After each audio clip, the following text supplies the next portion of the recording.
Alors, bonsoir à tous. Bienvenue à la séance du Conseil municipal du mardi 10 février. Visiblement, la petite neige a handicapé notre participation citoyenne ce soir. Alors, on va commencer avec l'ouverture de la séance et le constat du quorum par le greffier. Bonsoir, M. le maire. Le quorum est constaté. Merci. On va passer au point 2, l'ordre du jour. Alors, proposer... Est-ce qu'il y a des modifications à l'ordre du jour? Oui, M. le maire, justement, à votre ordre du jour ce soir, je vous réfère au point 7.9 qui s'intitule « Programme de la taxe sur l'essence et de la contribution du Québec ». Alors, désormais, ce programme a changé de nom et on devrait lire, et c'est la correction qu'on propose de faire ce soir, là, Programme de transfert pour les infrastructures d'eau et collectives du Québec, TECQ. On va continuer à l'appeler la taxe sur l'essence. Donc, l'ordre du jour tel que modifié, proposé par... Raymond Maz. Merci. Appuyé par... Benoît Delisle. Merci. On va tomber à la période de questions. Donc, les questions en ligne, maître. Alors, si vous permettez, M. le maire, je vais faire des regroupements lorsque les questions portent sur un même sujet, là. Parfait. Alors, le premier thème, c'est le stationnement incitatif lors des opérations de déneigement. Madame Annie Trépanier de la rue Richard et Monsieur Gilbert Paquin, de la rue Saint-Laurent demandent si l'horaire des stationnements incitatifs identifiés par la Ville lors des opérations de déneigement, c'est-à-dire de 23 heures à 7 heures, pourrait être changé, considérant que l'horaire actuel n'est pas très pratique selon eux et que ça leur cause des inconvénients. Oui, puis je remercie les deux citoyens pour vos questions. Tout d'abord, on revoit le règlement à toutes les années. Donc, on va prendre en considération là, pour les modifications aux heures. C'est sûr que c'est toujours difficile pour nous. Premièrement, c'est le même règlement depuis à peu près 4 à 5 ans. Donc, c'est les mêmes heures depuis les 4-5 dernières années là, quant au déneigement et aux interdits de stationnement. La difficulté, là, quand on parle, par exemple, du 7 heures le matin, là, c'est que nous aussi, il y a puis le 23 heures le soir, la municipalité aussi a des opérations. Donc, si on extensionne les heures, bien, c'est sûr et certain que ça peut jouer sur les opérations de la Ville par rapport au déneigement. Puis on veut s'assurer qu'il n'y ait pas d'auto qui reste trop longtemps dans la rue, nuisant à nos opérations. Mais on va faire on a pris bonne note de vos suggestions et ça nous alimentera pour la prochaine mouture parce qu'on revoit le règlement sur le stationnement hivernal à chaque année. Alors, je vous remercie beaucoup pour vos commentaires. C'est le même modèle depuis les 4-5 dernières années. On n'avait pas eu trop de problématiques, mais on va regarder pour l'année prochaine. Merci. Donc, la prochaine question porte sur le tramway de l'Est annoncé lors d'une émission de radio le 5 mars 2025. Monsieur Yousri Cardine de la rue Masson demande si ce projet verra le jour et quel en serait l'échéancier de réalisation. Oui, alors le projet est effectivement en train d'avancer. Pas plus tard qu'il y a 2 semaines environ, j'étais encore avec la présidente de l'ARTM, l'Agence régionale de transport métropolitain, et on était à Trajectoire Québec lundi, notamment avec le ministre des Transports. Donc, tout continue son cours. Là, il y a déjà 4 contrats professionnels qui ont été donnés par l'ARTM pour finaliser des conceptions et des plans, puis entamer là, les débuts des procédures. Et l'ARTM a le mandat là, jusqu'à la fin du mois de décembre. Et ensuite, c'est Mobilité Infra Québec qui reprend le dossier. Alors, ça va très bien. On est toujours sur la même vision, 2035-2036, là, pour la fin de la création du tramway. Donc, à la question que vous avez posée, oui, vous allez le voir de votre vivant. Prochaine question reçue à nos services par Internet. Le code de vie au centre aquatique Jacques Dupuis lors de sorties scolaires. Alors, Mme Gabrielle Turcotte et M. Patrick Yérétian, résidents sur le territoire de la MRC, demandent à la direction du centre aquatique, à la direction de la vie communautaire et aux membres du conseil s'il est possible de revoir le code de vie à la piscine selon une approche développementale et relationnelle. Il s'agirait d'une évolution dans le sens d'une charte de bienvenue et de sécurité partagée. Un document contenant des suggestions a été déposé ou fourni avec cette question. Oui, Mes excuses, je vais ouvrir le micro. Donc oui, on vous remercie beaucoup là, pour la sensibilisation que vous avez faite. On a regardé aussi rapidement avec la direction générale, on a appris là, qu'il y a certains encadrements légaux qu'on a avant de pouvoir réussir. Donc, Mme Joyal. Exactement. On a transmis la proposition au responsable du centre aquatique qui a analysé le tout puis qui a rédigé une réponse qui est très détaillée, qui a 4 pages qu'on va faire parvenir aux résidents qui nous ont fait parvenir leurs propositions. L'analyse a été faite en tenant compte que nous sommes évidemment une institution publique et c'est une piscine publique qui est régie par plusieurs règlements. On a des codes et on a également des guides en matière aquatique. Les préoccupations des citoyens y rejoignent ce qu'on a au cœur de nos pratiques. Donc, à titre de partenaire de la Société de sauvetage, on avance dans le même sens que ce que les citoyens proposent et on a une vision qui est commune. Donc, on va transmettre la réponse par écrit avec chacun des éléments détaillés qui répond à toutes leurs questions. Excuse, je vous remercie beaucoup. Est-ce qu'il y a encore des questions en ligne, Maître? Oui, il reste une question qui porte sur l'entretien de l'égout pluvial. Monsieur Yves Desmarais demande quelle est et quelle doit être la fréquence de nettoyage d'une conduite pluviale via son regard ici à la Ville.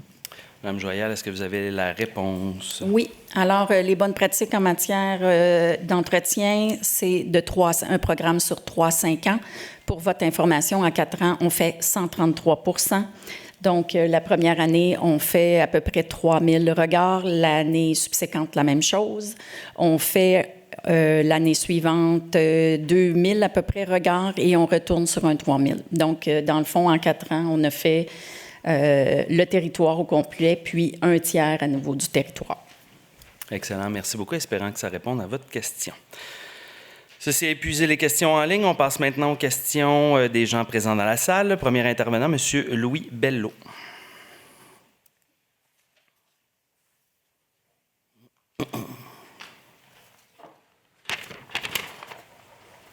Bonsoir. Bonsoir. Bonsoir à tous. En fait, il y a 2 questions. Je ne sais pas si vous pouvez me répondre. Donc déjà, là, ça y est, ça va bientôt le printemps qui va arriver, et les poules également. Est-ce que c'est la ville qui paye pour la réparation ou est-ce que c'est le gouvernement du Québec qui paye pour la ville des réparations? Pour les réparations des nids de nids de poules?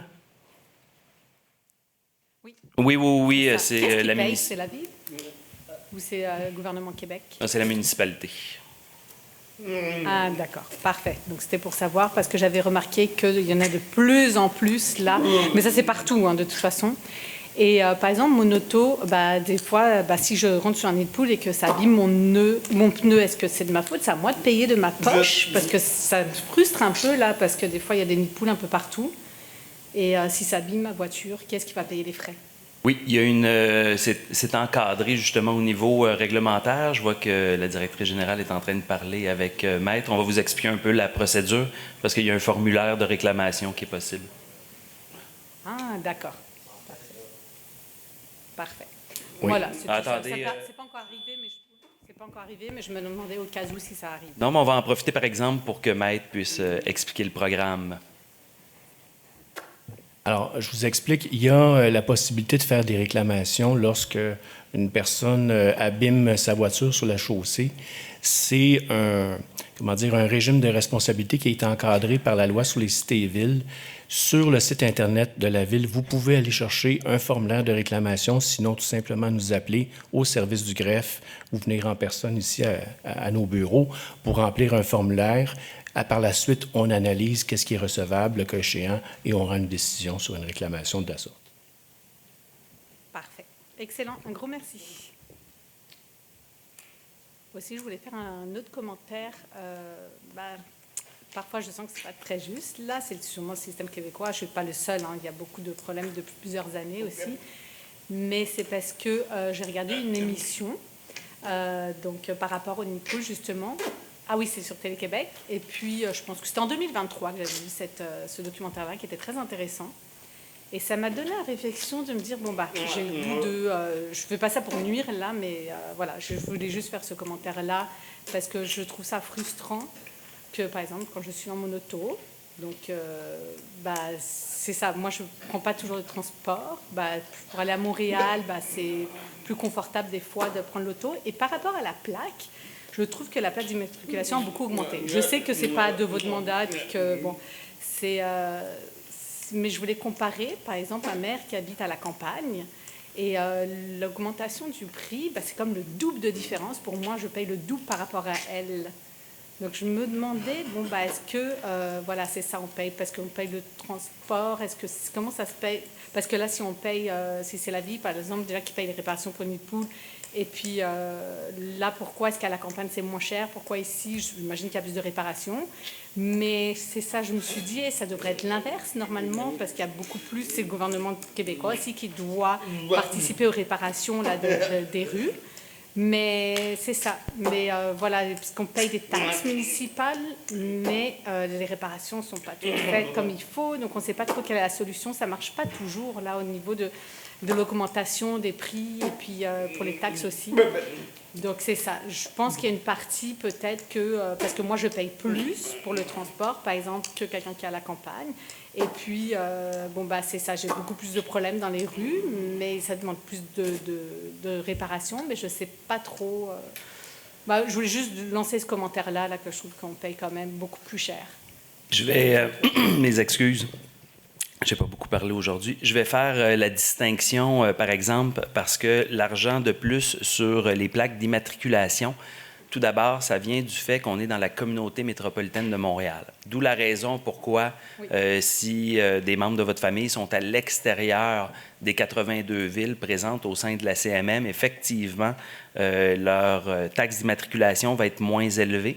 À titre d'exemple, dans la région de Québec, ils viennent tout juste d'introduire la première taxe sur l'immatriculation et ces taxes d'immatriculation-là sont pour le transport en commun.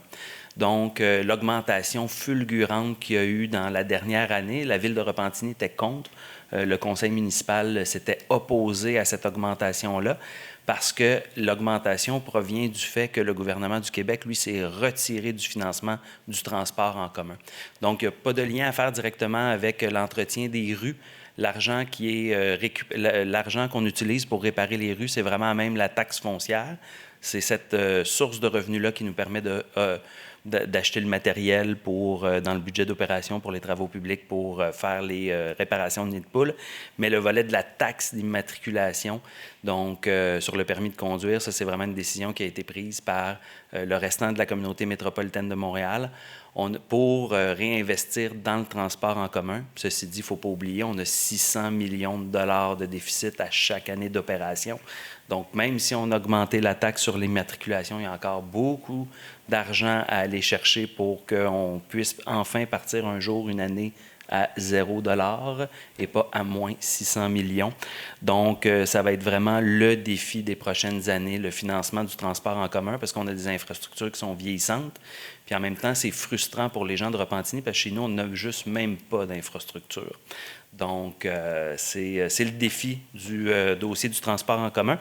Puis je vous invite à le suivre, M. Belleau, tout au long de l'année, parce que ça va être une des thématiques des maires, notamment de la Couronne-Nord, le financement du transport en commun. On s'en va justement en campagne électorale à Québec. Donc, je ne voulais pas ouvrir mon jeu à ce point-là, mais vous comprendrez qu'on va demander aux partis politiques de se mouiller quant au financement du transport en commun. Parfait. D'accord, c'est ça. Mais c'est vrai que le transport, oui, c'est très, très important. Mais je me disais aussi, par exemple, c'est peut-être à côté, là, ce que je vais dire, mais je travaille tous les jours à Montréal. Je traverse 2 ponts. Et je ne me souviens plus des noms, là, mais c'est ça. Il y en a un du côté de la Chine et puis l'autre à Montréal. Et puis 2 fois, je vois 2 ponts. C'est pas toujours bien, on va dire, les routes sont dans de mauvais état. Il y a pas mal de nids de poules aussi, mais on paye aussi pour ça. Mais parce que je me disais, on paye pour la plaque. C'est pas très logique pour moi, en fait, tout ça, de se dire, oui, je veux participer pour payer aussi les réparations, mais pas en lien avec l'augmentation. Pour moi, c'est pas logique, là, comment ça fonctionne pour l'instant. Que tout soit comme fait séparément.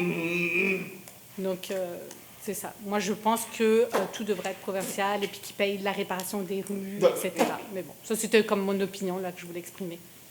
Je suis à la même place. S'il y a quelque chose qui est mal fait au Québec, c'est premièrement le régime fiscal municipal, ça on le sait, mais le deuxième, tout de suite après, c'est le financement du transport en commun.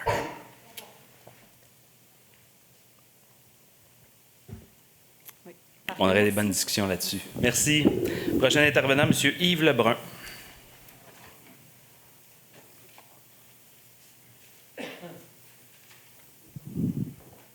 Bonsoir, bonsoir, monsieur le maire. Bonsoir. Conseiller, conseillère. Écoutez, je vais juste... Dans un premier temps, j'étais assez surpris de la question d'un de mes concitoyens qui a repris mot pour mot une question que j'ai posée à 2 reprises lors de deux précédentes séances du Conseil. Merci d'y avoir répondu. Ces réponses-là sont envoyées aux citoyens? Oui, à toutes les fois, un peu comme quand vous venez au micro poser des questions, ensuite on renvoie la réponse par courriel. Mais elle va vous être envoyée, c'est ça, parce que dans Également? le courriel, il Mais parle de vous. on s'est dit que vous aimeriez sûrement vous aussi la réponse, écoutez, M. Lebrun. Fait que moi, on s'en est parlé avec Viviane avant même de venir OK. au micro. On Vous se allez doutait qu'on au-devant allait- de mes, Oui, de mes exact, désirs. exact. Merci. Je vais aller droit au but avec ma question, celle pour laquelle je me suis présenté ce soir. Alors, c'était un plan d'ordre du jour de la précédente séance. Il était mention au point 6.5.1 d'un projet de résolution PPC-moi concernant le 132 et le 140 Saint-Paul. Donc, j'ai 2 questions. Ça a été retiré, séance tenante. Oui, exact. Je suis curieux de nature.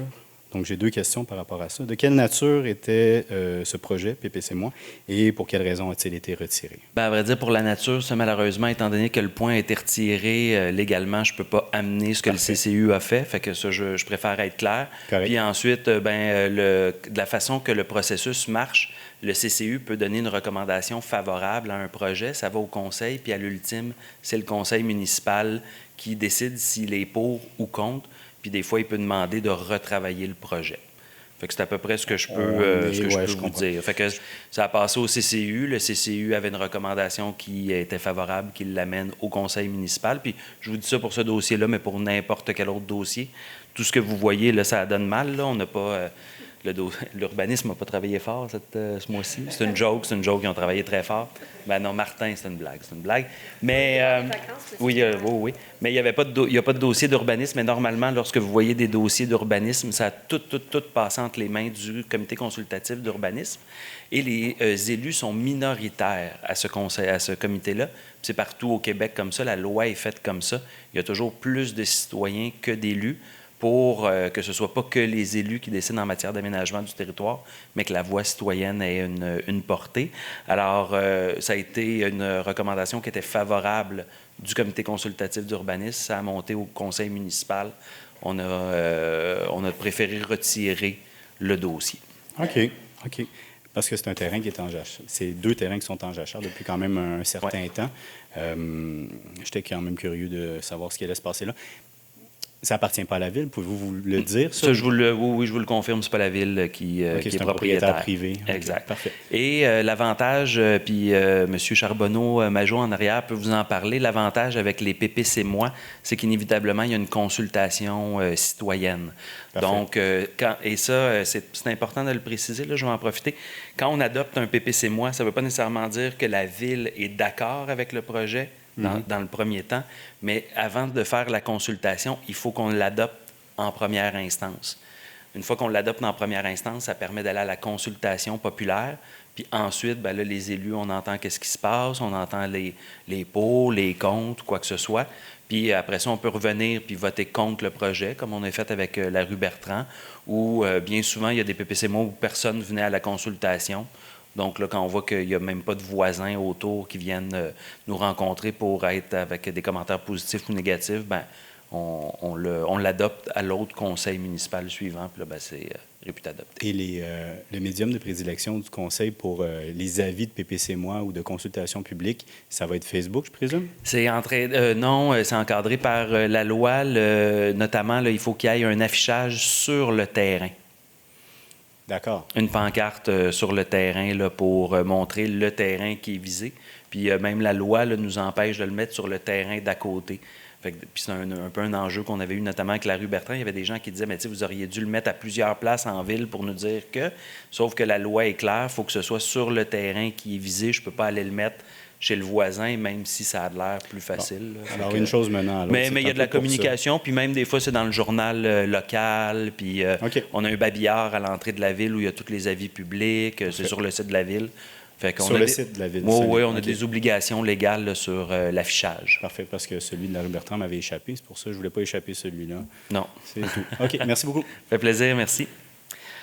Prochain intervenant, M. Charbonneau-Majot.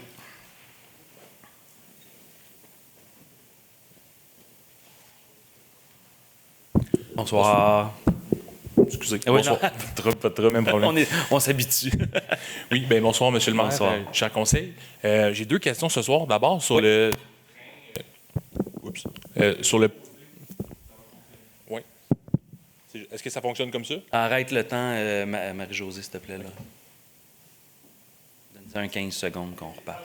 OK, ça fonctionne comme ça? OK, merci. Bonsoir. Oui, la première, c'était sur le projet de TGV Alto. Donc, on a en ce moment le TGV entre Québec et Toronto.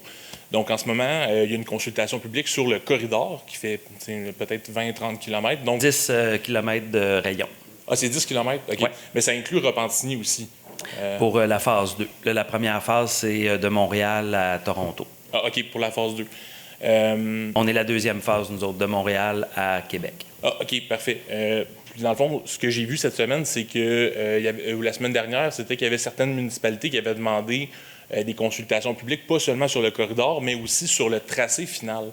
Je voulais savoir si, dans le fond, le Conseil avait une opinion justement à ce sujet-là. Est-ce que vous pourriez appuyer, par exemple, des consultations élargies sur le tracé ou ça ne s'applique pas encore à cette étape-ci? En fait, c'est quoi le portrait de la situation? On va avoir une rencontre avec la table des préfets de la Couronne-Nord demain. Puis moi, l'objectif, c'était justement pas que tout le monde commence à partir de son côté pour demander tout et n'importe quoi, mais qu'au contraire, on soit en synergie, tous les maires de la Couronne-Nord, à savoir si on faisait la même demande que Terrebonne-Mascouche. Fait que j'ai interpellé mes collègues de Terrebonne puis de Mascouche pour venir dans le premier forum qui est la table des préfets des élus de la Couronne-Nord pour en parler entre nous autres, pour ensuite avoir une position en bloc commun.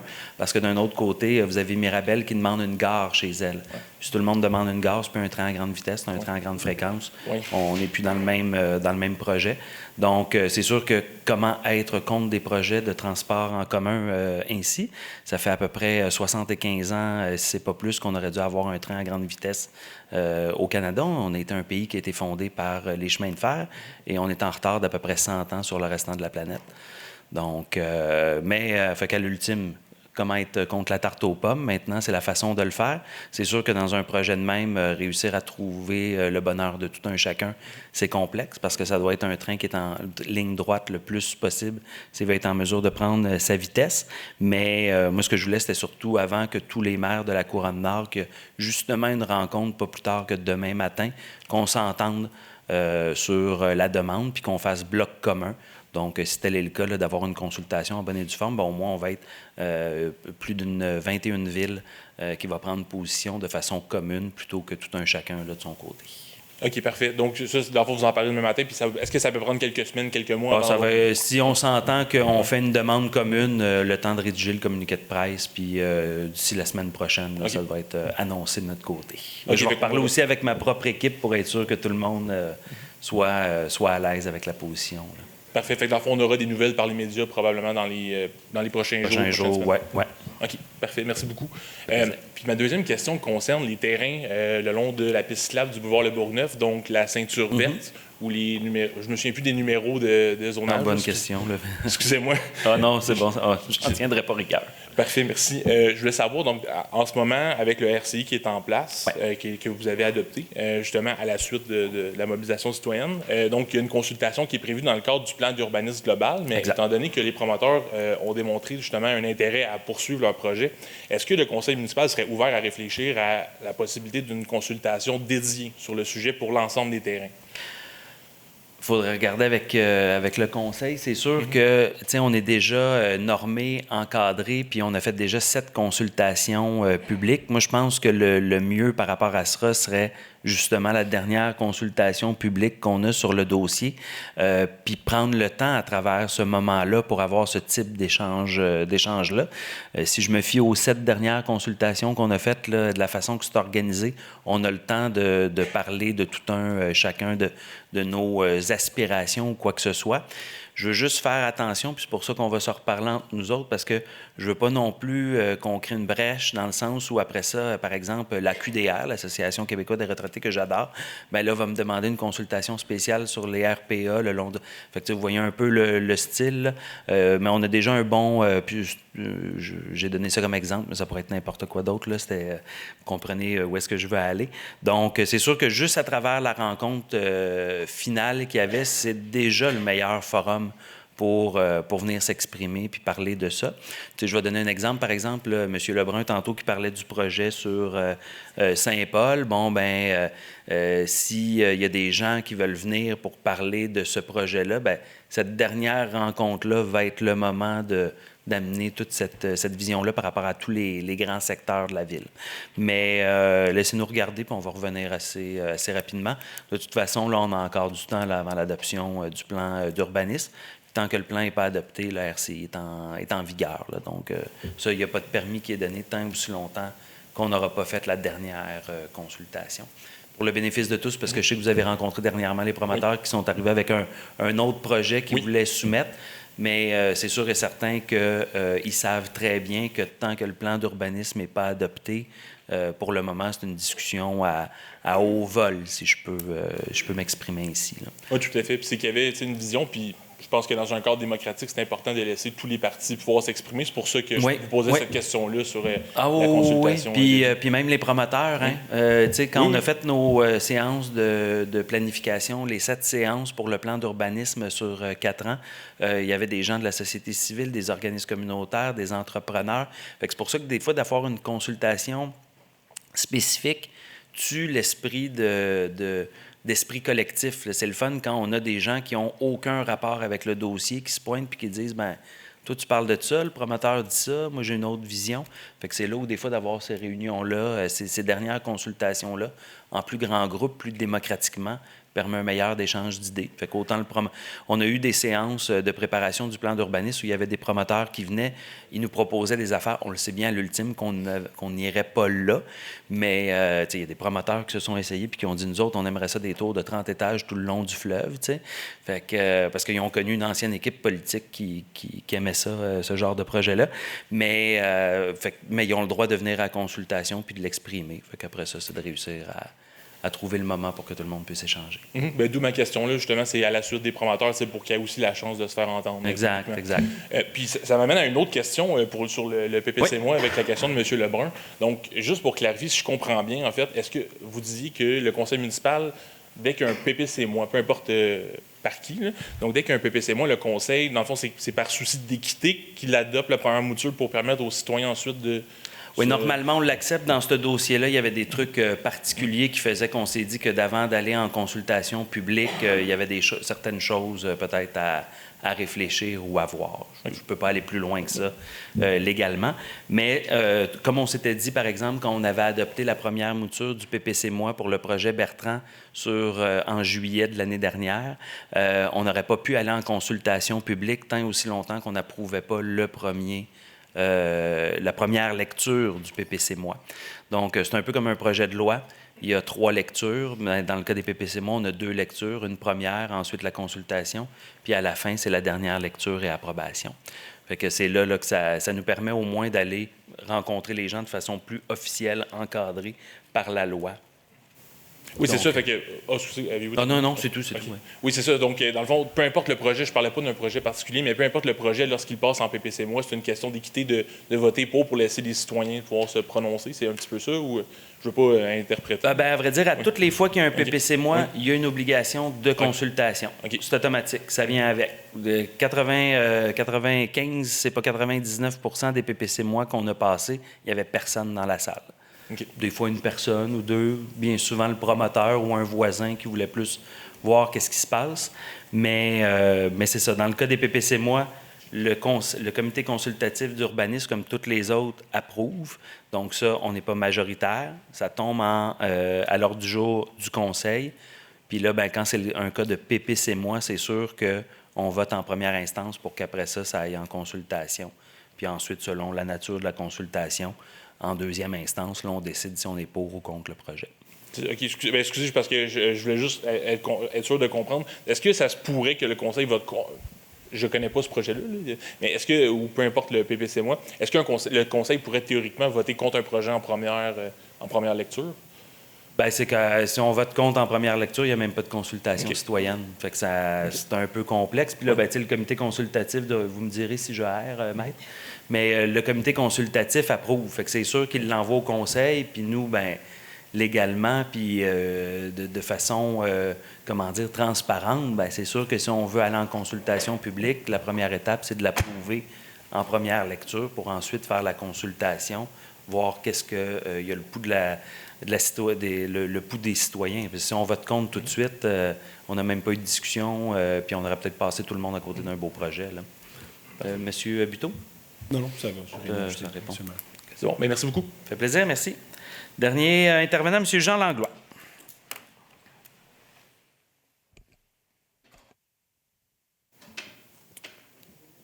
Bonsoir à tous.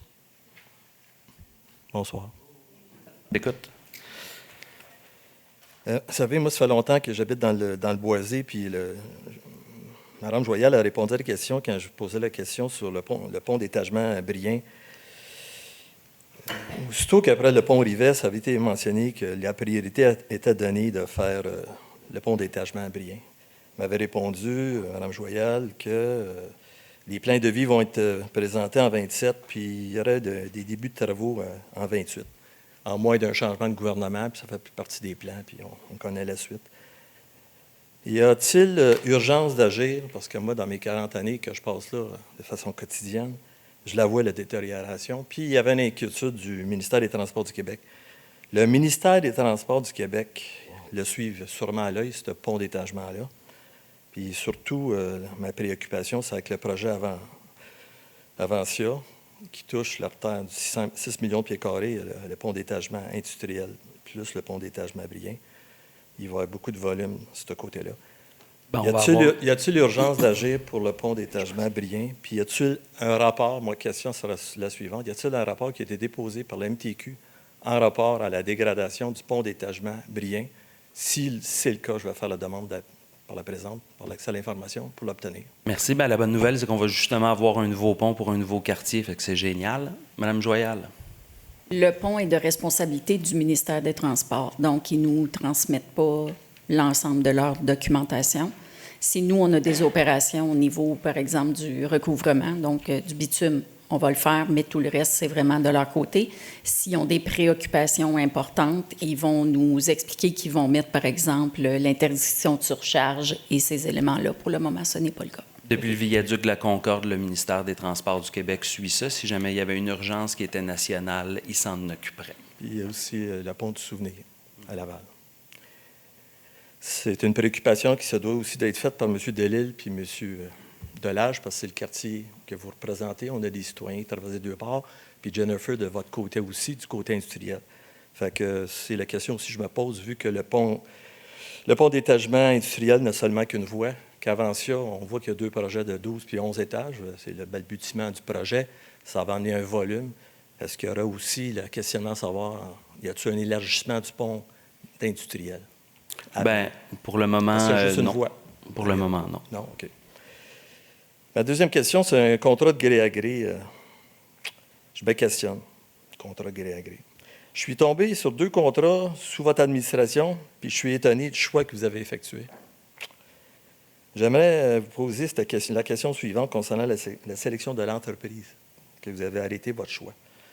Las Locas Traiteur, qui semblait être de la rive sud de Montréal. On a donné un contrat de 37 871 une année, et l'année suivante, vous avez donné 47 585 la seconde année.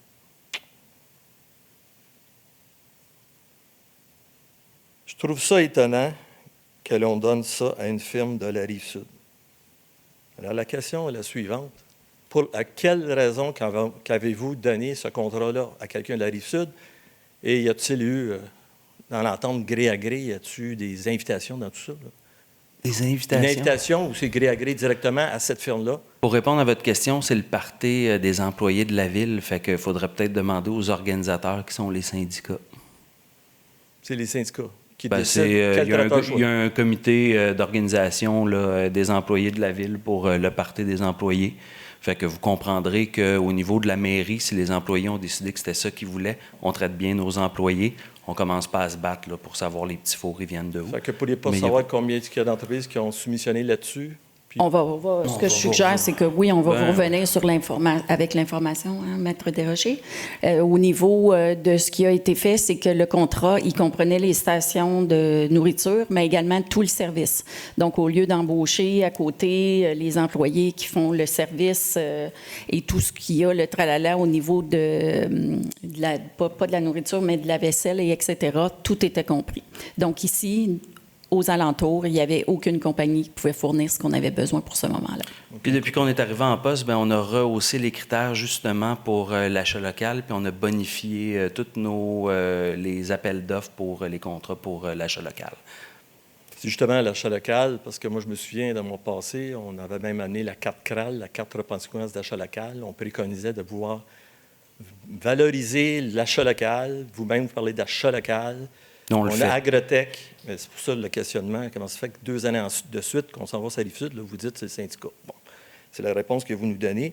Ah ben, c'est pas... Non, attendez. Ben, c'est le contrat, c'est le party, mais le syndicat, il y a un mot à dire, mais la ville, c'est les elle qui paye la facture les employés, en soi. Mais c'est pas la réponse que je vous donne. C'est ça qui est arrivé. Juste, il y a une petite différence entre les faits. Puis, fait que ça fait 2 années qu'on juste Madame Boissonneau, quel lapsus, mais Madame Robillard me rappelle que justement, pas plus tard qu'au début du mois, il y a eu le cocktail du mois de l'histoire des Noirs organisé par la mairie. Donc, il n'y avait pas ça avant. Puis depuis qu'on est arrivé, on a fait ça. Je ne sais pas pourquoi on ne soulignait pas le mois de l'histoire des Noirs avant qu'on arrive. Ça existe depuis 50 ans. Mais on a pris Maniaki, qui est à la Gardeur. Sous toute réserve, je tiens à vous dire qu'il y a au-dessus de 10 traiteurs dans la ville de Repentigny, sinon plus. Puis vous le direz au comité d'activité sociale. Quand on parle d'achat local puis d'Agrotech, qu'on fait la promotion, puis je voyais encore là, des citations du 4 février dans le journal local, sur le Médialo, sur l'achat local, qu'on préconise. M. Prescott qui parlait de local. Ah ouais, on le fait. C'est mon question. Je vous remercie. Ah ouais, merci. Bon, maintenant, on passe au dépôt de l'adoption du procès-verbal du 20 janvier. Donc, on vous demande au Conseil d'adopter le procès-verbal de la séance qui s'est tenue le 20 janvier dernier, le PV qui vous a été soumis avec vos documents de séance. Jennifer Robillard, je propose. Merci, appuyé par... Kevin Buteau, j'appuie. Merci, on tombe à dépôt de divers documents. Alors, Monsieur le maire, vous avez 2 certificats du greffier qui ont été rédigés par mon confrère Madjiar à la suite du registre qui s'est tenu le 26 au 30 janvier, comme le prévoit la loi pour l'adoption d'un règlement d'emprunt. Il s'agissait donc des règlements 559-1 et du règlement 678. Il n'y a pas eu de signature à ces registres, si bien que les règlements sont réputés approuvés par les personnes habiles à voter. Vous avez également le procès-verbal signé de la séance du comité exécutif qui s'est tenue le 14 janvier dernier. Merci. On tombe au point 7.1. Le point 7.1 porte sur le contrat 2026 SP 026, donc contrat pour des travaux d'élagage, d'abattage et dessouchage d'arbres. Alors, attendu que la Ville de Repentigny a demandé des soumissions par appel d'offres public, attendu que 2 soumissions ont été reçues et ouvertes publiquement le 13 janvier 2026, attendu le sommaire décisionnel portant le numéro 2026-0019, attendu la recommandation du comité exécutif consignée à sa résolution CE 046-04-02-26. Il est proposé au Conseil d'octroyer le contrat à la firme Émondage Martel, entre parenthèses 3087-5520 Québec Inc., parenthèse fermée, pour les travaux d'élagage, d'abattage et dessouchage des arbres selon les prix unitaires apparaissant au bordereau de prix, pour un montant total approximatif de 222 852,59 $, incluant les taxes pour 1 an, celle-ci étant la plus basse soumission reçue et conforme, et, considérant les prix soumis, de se prévaloir immédiatement de l'option de renouvellement pour une période additionnelle de 2 ans aux conditions établies au contrat, soit avec un ajustement d'IPC, Étant donné que l'IPC est inconnu pour le moment, le coût pour les 2 années d'option est de 445 705,18 $, taxes incluses. Le coût total estimé du contrat est donc de 668 557,77 $. Cette dépense serait financée à même le budget de fonctionnement visé en conformité avec les termes du règlement 536. Merci. Proposé par? Je propose, Monsieur le Président. Appuyé par? Luc Réaume, j'appuie. Merci. 7.2. Le point 7.2 porte sur la confirmation de l'engagement de la Ville par rapport à une demande d'aide financière au ministère des Transports pour le mur anti-bruit sur un tronçon d'autoroute 40. Attendu que le ministère des Transports et de la Mobilité durable a révisé en 2025 sa politique sur le bruit autoroutier initial datée de 1998. Attendu que la Ville de Repentigny a signifié au ministère des Transports et de la Mobilité durable son intention d'intervenir dans une zone affectée par la pollution sonore et fait parvenir une demande à cet effet au ministère. Attendu que le ministère a réalisé une étude de pollution sonore afin d'évaluer avec précision le degré de perturbation. Attendu que la Ville désire réaliser un 2e projet sur le tronçon au nord de l'autoroute 40, situé entre les boulevards de La Rochelle et Brien, et ce, considérant le nombre de résidences ciblées et le niveau sonore mesuré. Attendu que la Ville de Repentigny, pour des fins d'harmonisation, souhaite conserver le même concept que la phase 1 du mur anti-bruit, attendu que la Ville poursuivra les démarches déjà enclenchées afin d'obtenir l'aide du ministère et s'engage à prendre en charge 50 % du coût de réalisation des mesures d'atténuation. Attendu que la Ville désire être le maître d'œuvre de la réalisation de ce projet, il est proposé au Conseil que la Ville de Repentigny confirme au ministère des Transports et de la Mobilité durable son engagement à poursuivre les démarches enclenchées pour l'obtention d'une aide financière pour la réalisation de mesures d'atténuation du bruit le long de l'autoroute 40, c'est la phase 2, et son engagement à prendre en charge 50 % du coût de réalisation de ces mesures, que la Ville, enfin, souhaite agir à titre de maître d'œuvre pour la réalisation de ces mesures. Merci. Proposé par? Alexis Delage, je propose. J'en suis étonné. Appuyé par? Marlène Diallo. Merci beaucoup. On tombe à 7.3.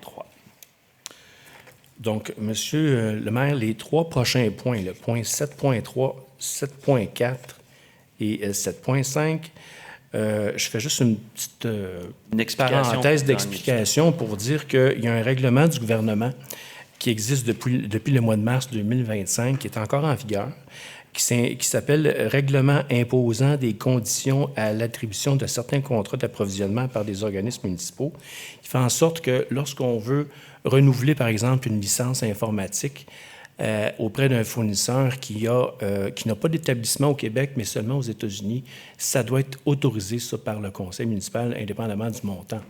Alors, je vais commencer par le point 7.3, là, qui est, on vous demande donc au conseil de renouveler les licences des logiciels PDQ Connect, PDQ Deploy et PDQ Inventory auprès des fournisseurs pdq.com pour un montant maximum de 21 545, taxes incluses. Cette dépense sera financée à même le budget de fonctionnement visé, décrétant cette dernière en conformité avec les termes du règlement 536. Proposé par? Je propose, Monsieur le Président. Merci. Appuyé par? Jennifer Robillard. Merci. 7.4. Donc, même préambule. Il est proposé au Conseil de renouveler les licences du logiciel Smart Deploy Pro pour un montant maximal de 18 095 $, taxes applicables en su. Et cette dépense sera également financée à même le budget de fonctionnement visé. Proposé par? Jennifer Robillard. Appuyé par? Marlène Diallo. Merci. 7.5. Donc, ce qui est proposé ici, c'est d'entériner les contrats mentionnés au sommaire décisionnel 2026-0041 pour l'année 2026, soit le contrat Algolia Inc. pour le moteur de recherche pour les sites web de la Ville de l'Espace culturel pour un montant de 1 700 $, taxes incluses. Le contrat à Twilio Inc., solution pour les envois de textos, de courriels et les appels automatisés HOP, principalement utilisés pour les mesures d'urgence, le stationnement de nuit et les collectes spéciales, pour un montant maximal de 23 000 taxes incluses, et le contrat de Content Square Inc., anciennement Hotjar, pour la plateforme d'analyse pour un montant de 1 700 taxes incluses. Ces dépenses sont également financées à même le budget de fonctionnement visé. Merci. Proposé par? Alexis Delage, je propose. Appuyé par? Chantal Routier. Merci. On tombe à 7.6. Juste avant, Monsieur oui. le Président, je vais me retirer, pardon. Merci.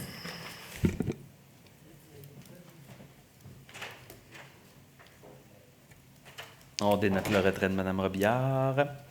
Donc, pour l'autorisation de signature pour l'offre d'achat du 14 Léonie. Donc, considérant les pouvoirs de la Ville en matière d'habitation prévus au 9e paragraphe du premier alinéa de l'article 4 de la Loi sur les compétences municipales, il est proposé au Conseil que la Ville de Repentigny autorise la signature par M. le maire, ou en son absence la mairesse suppléante, et le greffier, ou en son absence son assistant, pour signer et déposer en son nom une offre d'achat modifiée pour le 14 rue Léoné, qui correspond au lot 1 750 546, tel que jointe au sommaire décisionnel qui fait partie de vos documents de séance. Cette autorisation couvre aussi l'autorisation de signature pour tout acte en découlant, donc un acte chez le notaire. Et cette dépense sera financée à même la réserve financière logement social en conformité avec les termes du règlement numéro 536. Merci. Donc, proposé par? Kevin Buteau, je propose. Merci. Appuyé par? Je seconde, M. le Président. Merci. 7.7. On peut aller chercher Mme Robillard. Merci.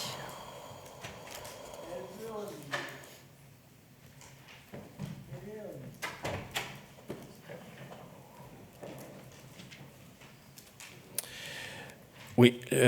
Le point 7.7 porte sur la désignation de 3 administrateurs Des excuses.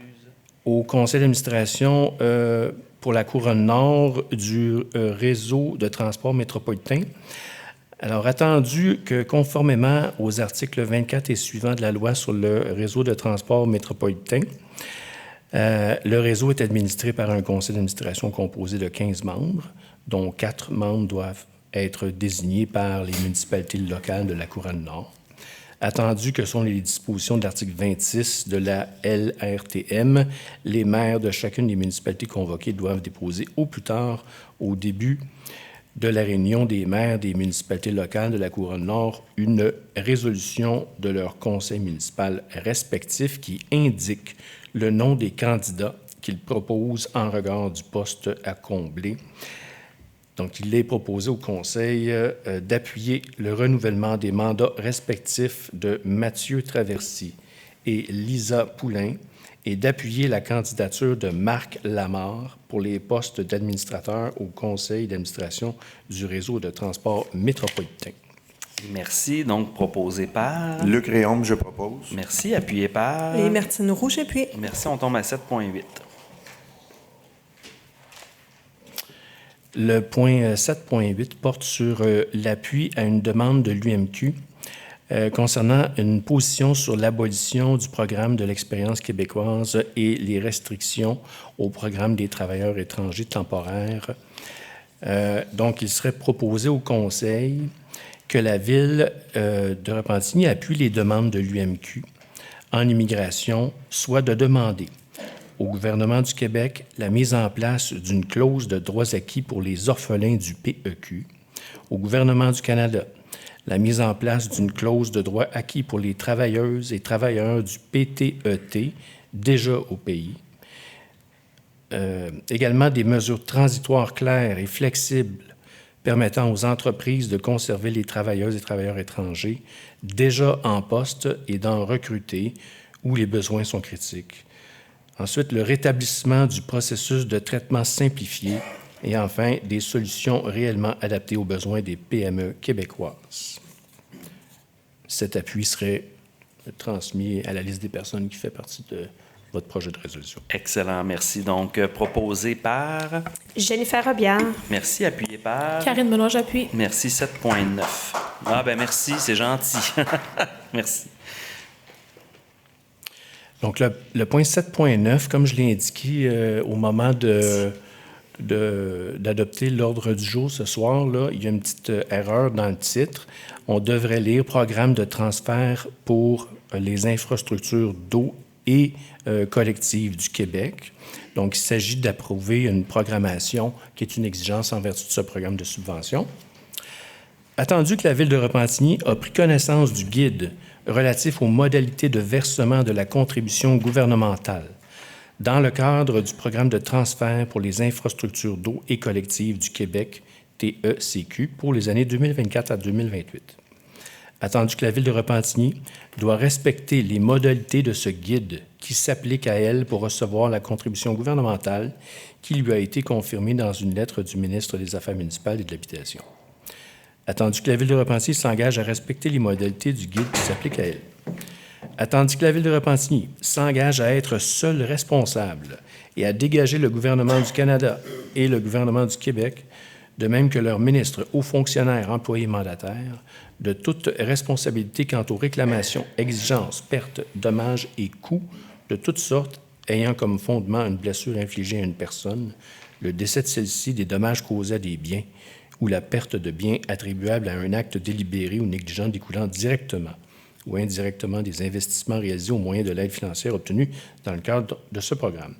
Attendu que la Ville de Repentigny approuve le contenu et autorise l'envoi au ministre des Affaires municipales et de l'Habitation de la programmation des travaux ci-jointes et de tous les autres documents exigés par le ministère en vue de recevoir la contribution gouvernementale qui lui a été confirmée dans une lettre du ministre des Affaires municipales.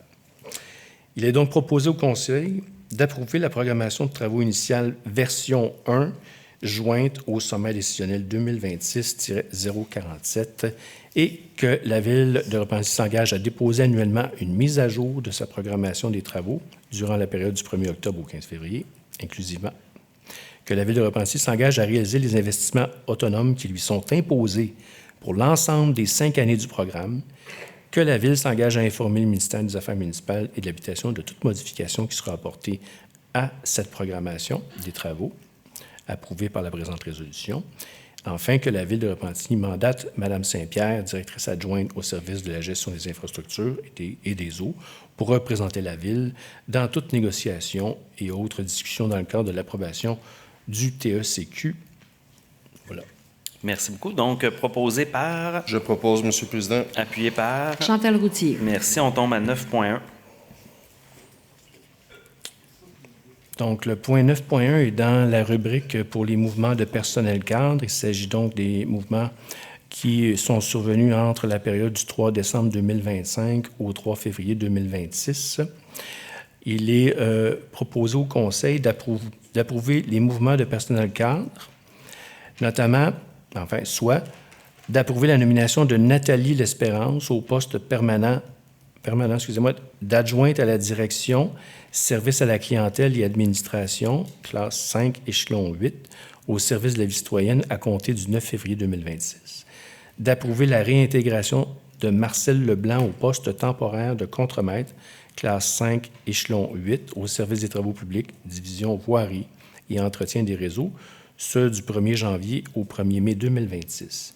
Enfin, d'approuver la nomination de Richard Rondeau au poste permanent de contremaître, classe 5, échelon 6, au service des travaux publics, division voirie et entretien des réseaux à compter du 8 décembre 2025. Merci. Donc, proposé par...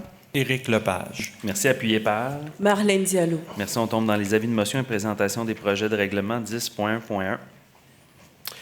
Le point 10.1.1 porte sur le règlement sur l'entretien et l'occupation des bâtiments. Je fais juste une petite parenthèse. On va revoir ce point-là au point 10.2.1 parce que s'agissant d'un règlement qui est fait en vertu de la loi sur l'aménagement et l'urbanisme, il y a donc adoption ce soir d'un premier projet de règlement comme le prévoit la procédure à la loi. Donc, ce règlement a pour objet d'assurer la qualité de l'état et de l'environnement des bâtiments afin qu'ils soient favorables à la santé et à la sécurité de leurs occupants, empêcher le dépérissement des bâtiments, préserver l'intégrité de leurs parties constituantes, les protéger contre les intempéries et assurer la préservation et la pérennité de ceux-ci. Il faudrait qu'un membre du Conseil en donne l'avis de motion. Est-ce que j'ai un conseiller pour en donner l'avis? J'en donne l'avis, Monsieur le Président. Merci, M. Buteau. 10.1.2. Le point 10.1.2 porte sur le règlement 686, qui est un règlement sur la salubrité des bâtiments. Son objet est d'assurer la qualité de l'état et de l'environnement des bâtiments afin qu'ils soient favorables à la santé et la sécurité de leurs occupants. Il aura une portée sur tout le territoire, donc il faudrait qu'un membre du Conseil en donne l'avis de motion aussi. Est-ce que j'ai un conseiller ou une conseillère pour en donner l'avis? J'en donne l'avis, Monsieur le Président. Merci. On tombe donc à 10.2.1 pour le premier projet de règlement. Premier projet du règlement 685 sur l'entretien et l'occupation des bâtiments. Je ne fais pas la lecture de son objet, je l'ai déjà fait, là.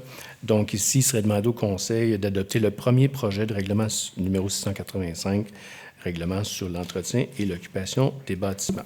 Proposé par... Kevin Buteau, je propose. Merci. Appuyé par... Luc Réaume, j'appuie. Merci. On tombe dans les adoptions de règlement, donc 10.4.1. Le point 10.4.1 porte sur le règlement 580-2 qui s'intitule « Le règlement amendant le règlement concernant la constitution de commission du conseil municipal ». Alors, l'avis de motion pour ce règlement a été donné à la séance du 20 janvier dernier, de même que en même temps que la présentation du projet de règlement. L'objet est d'alléger le mode de création des commissions de la Ville et ajuster le mode d'opération de celle-ci. Donc, il est proposé ce soir d'adopter ce règlement intitulé « Règlement amendant », le règlement concernant la constitution de commission du conseil municipal et qu'il soit inscrit au livre des règlements. Merci. Proposé par... Martine Roux, je propose. Merci. Appuyé par... Karine Benoît, j'appuie. Merci. 10.4.2.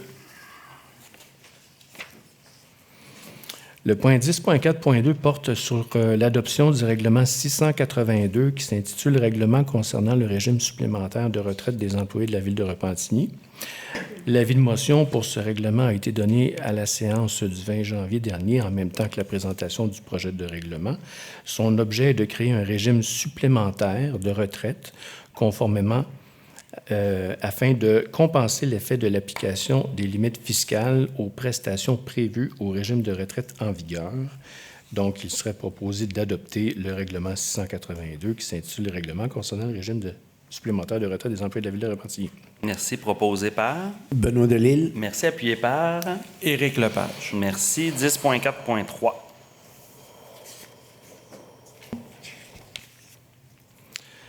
Le point 10.4.3 porte sur l'adoption du règlement 384-2 qui s'intitule « Règlement amendant le règlement numéro 384 », lequel décrète la réalisation de travaux de réfection de 2 régulateurs et d'une conduite de débordement afin de retirer les travaux sur l'un des régulateurs et d'abaisser l'emprunt autorisé.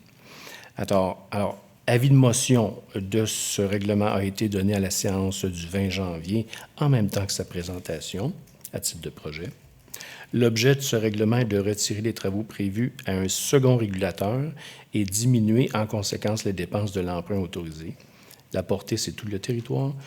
Le coût, abaisser les dépenses et l'emprunt autorisé au règlement 384-1 d'un montant de 922 025 $ par un montant de 586 466. Le mode de financement, c'est un emprunt par émission d'obligations d'un montant de 586 466 au lieu de 922 025 $ remboursable sur 20 ans.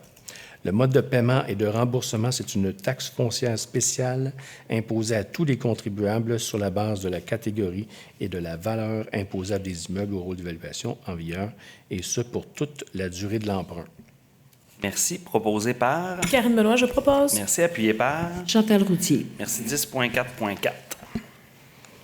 Oui, le point 10.4.4 porte sur l'adoption du règlement 595-1 qui s'intitule « Règlement amendant le règlement numéro 595 », lequel décrète la réalisation de travaux d'infrastructure afin de retirer les travaux qui étaient prévus sur le boulevard Claude-David et d'abaisser l'emprunt autorisé. L'avis de motion pour ce règlement a été donné à la séance du 20 janvier 2026 ainsi que, en même temps, que sa présentation. L'objet est de retirer les travaux prévus sur le boulevard Claude-David et diminuer en conséquence les dépenses et l'emprunt autorisé. Sa portée, c'est pour tout le territoire. Le coût, c'est abaisser les dépenses et l'emprunt autorisé d'un montant de 1 600 000 initialement par un montant de 1 281 274 $. Le mode de financement, c'est un emprunt par émission d'obligation d'un montant de 1 281 274 $ au lieu d'1 600 000 remboursable sur 20 ans. Le mode de paiement et de remboursement, c'est une taxe foncière spéciale imposée à tous les contribuables sur la base de la catégorie et de la valeur imposable des immeubles au rôle d'évaluation en vigueur. Et ce, pour toute la durée de l'emprunt. C'est donc, on demande au Conseil d'adopter ce règlement 595-1. Merci. Proposé par? Raymond Masse. Merci. Appuyé par? Alexis Delage, j'appuie. Merci. 10.4.5. Le point 10.4.5 porte sur l'adoption du règlement 683 qui s'intitule « Règlement décrétant l'abrogation du règlement 574 visant la réalisation de travaux d'aménagement d'un pôle nautique ». L'avis de motion pour ce règlement a été donné le 20 janvier passé. En même temps que sa présentation, l'objet est d'abroger le règlement 574 et donc il vous est proposé d'adopter le règlement numéro 683, dont j'ai déjà donné le titre, là. Voilà. Merci. Donc, proposé par? Jennifer Robillard. Merci. Appuyé par? Benoît Delisle. Merci. On s'en va aux interventions des membres du Conseil. Je commence à ma droite. Est-ce qu'il y a... Oui, Mme Routier. Bonsoir tout le monde. Très heureuse de vous voir ce soir, malgré le temps. Écoutez, vous avez sûrement vu des panneaux un petit peu partout avec une tortue. Ça, c'est une campagne de sensibilisation pour la sécurité routière. Et puis aujourd'hui, j'ai eu le bonheur d'aller à l'école Henri Bourassa voir les jeunes de la classe de Mme Cynthia pour leur annoncer qu'ils avaient gagné un concours. Parce que oui, on a pensé faire participer nos jeunes pour décider comment elle s'appellerait, cette fameuse tortue. Alors, c'est cette classe-là qui a gagné et puis ils étaient vraiment... très, très contents de nous voir arriver. Je suis arrivée avec quelques policiers pour leur annoncer ça. Alors, voulez-vous savoir le nom, comment elle va s'appeler? C'est Roule Mollo. Alors, c'est pas compliqué, c'est facile à retenir, hein? On roule mollo à Repentigny. Alors, c'est ça. Je pense qu'on a fait un grand bonheur. On avait emmené aussi des autopatrouilles. Alors, les jeunes ont pu aller dans les autopatrouilles et en plus, on les a invités, évidemment, pour au mois de mai, il va y avoir la porte ouverte du service de police où là, il va pouvoir avoir encore plus d'activités. Alors, je trouve ça vraiment le fun que les jeunes s'impliquent comme ça parce qu'éventuellement, bien, ça va devenir des adultes. Ils risquent d'avoir des voitures eux autres aussi. Puis on a profité aussi pour les sensibiliser sur le fait de, eux aussi, ils sont piétons et de faire attention parce qu'eux autres aussi ont une responsabilité pour leur sécurité. Alors, c'est ça. J'ai passé un super beau moment avec eux autres cet après-midi. Fait que bonne soirée. Merci beaucoup, Mme Routier. Monsieur Delage. Bonsoir tout le monde. Moi, je voudrais simplement faire un bref retour concernant l'annonce de la deuxième phase du mur anti-bruit parce que non seulement c'est une bonne nouvelle pour mes concitoyens du Boisé, mais aussi pour tous les Repentinois qui habitent le long de l'autoroute 40 et qui attendent de voir ce projet-là se réaliser. C'est une étape importante qui a été franchie dans les derniers jours avec la confirmation de la subvention de 50 % des frais de la part du ministère des Transports. Puis je rappelle également qu'on a fait la demande auprès du MTQ pour être maître d'œuvre du projet, avec comme objectif de diriger le chantier dans les délais qui seront prévus. Ça fait longtemps que la Ville de Repentigny est prête pour ce projet-là. Une étape importante vient d'être franchie et je tenais à la saluer. Donc, voilà. Une excellente nouvelle. Merci beaucoup. Madame Robillard. Oui, mais moi, en fait, c'est un mot là, pour souligner la 22e édition des Journées de la persévérance scolaire qui auront lieu la semaine prochaine, du 16 au 20 février, sous le thème « La persévérance s'amène loin ». De là, le petit ruban vert de l'ensemble des élus. Persévérer, c'est pas toujours facile. Peut-être que ça vous est arrivé, peut-être que ça arrive à vos enfants. Les parcours sont bien différents, parfois très sinueux, mais chaque effort compte. Et souvent, ce qui fait la différence, c'est de savoir qu'il y a quelqu'un qui est là avec nous, qui nous encouragent, qui nous aident, qui nous écoutent. Donc, derrière chaque élève qui persévère, il y a des enseignantes et des enseignants engagés, des équipes écoles dévouées, des organismes communautaires qui accompagnent, soutiennent, croient en ces jeunes, même dans des moments qui sont parfois très difficiles. Être présent pour nos jeunes, c'est leur dire qu'ils comptent, qu'ils ont leur place parmi nous, puis qu'on croit en eux. Ensemble, continuons de créer ce milieu où chaque jeune peut avancer à son rythme et envisager l'avenir avec confiance. Je vous invite à porter le vert et blanc, de participer aux différentes activités qui sont organisées, dont le 19 février, vous avez la journée percée vert, donc porter du vert, s'afficher en vert sur nos réseaux sociaux. Parce que la réussite des jeunes, c'est vraiment une responsabilité qui est collective. Puis je tiens à remercier toutes celles et ceux qui en font une priorité à chaque jour. Merci beaucoup, Mme Robillard. Est-ce qu'il y a d'autres membres du Conseil? Oui, certainement, oui, Monsieur Lepage. le maire. Je voudrais souligner, premièrement, bonsoir, je voudrais souligner un citoyen de Repentigny, M. Antoine Bibeau, qui, la semaine passée à Halifax, au championnat canadien de taekwondo, s'est mérité une médaille d'or chez les 49 kilos. Donc, félicitations, Antoine. Et à partir du 1er mars jusqu'au 31 mars, vont avoir lieu les inscriptions pour Excellence Repentigny, autant au niveau culturel que sportif. Donc, n'hésitez pas, vous avez tous les détails sur le site d'Excellence Repentigny et posez votre candidature. Merci. Merci beaucoup, M. Lepage. Est-ce qu'il y a d'autres membres du Conseil? Non, ceci épuise l'ordre du jour. Donc, on passe à la levée de la séance proposée par... Je propose la levée de la séance, M. le Président. Merci, appuyé par... Kevin Buteau, j'appuie. Merci, bonne soirée tout le monde.